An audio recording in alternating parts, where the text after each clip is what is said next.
In the heart of the British counties of Essex and Suffolk lies an infamous structure that ignited the nation's fascination with the paranormal.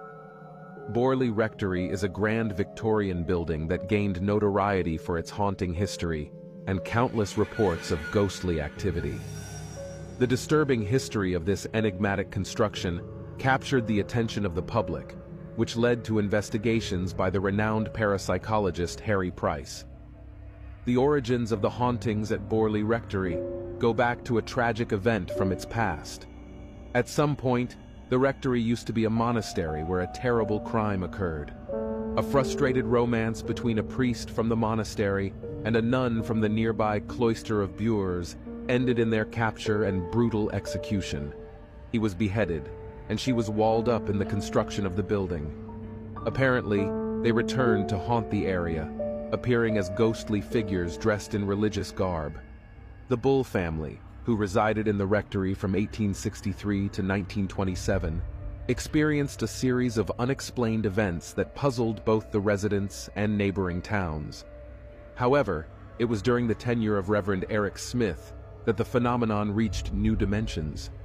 Bells rang, luminous apparitions of a nun were seen in the garden, objects moved by themselves, footsteps were heard in empty rooms, and even sounds of ghostly carriages haunted the residents.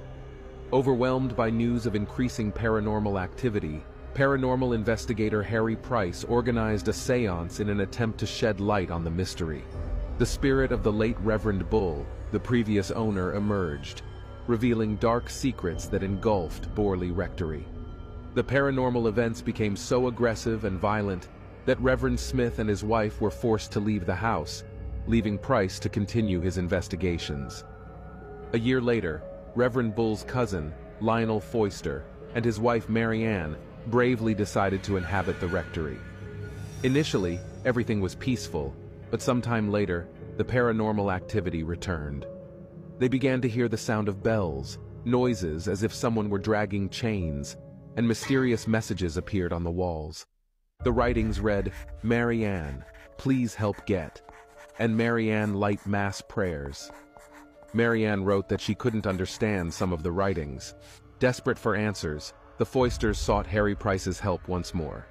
Price, accompanied by his team of researchers armed with an array of equipment, embarked on an intensive exploration. As his work progressed, the messages increased in frequency. Prominent among them was a prophetic warning that the house would go up in flames, an event that occurred years later.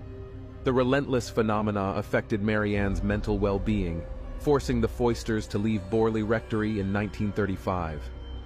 Borley Rectory remains a symbol of the supernatural. The echoes of its past continue to remind us that some places hold secrets that can never be fully explained.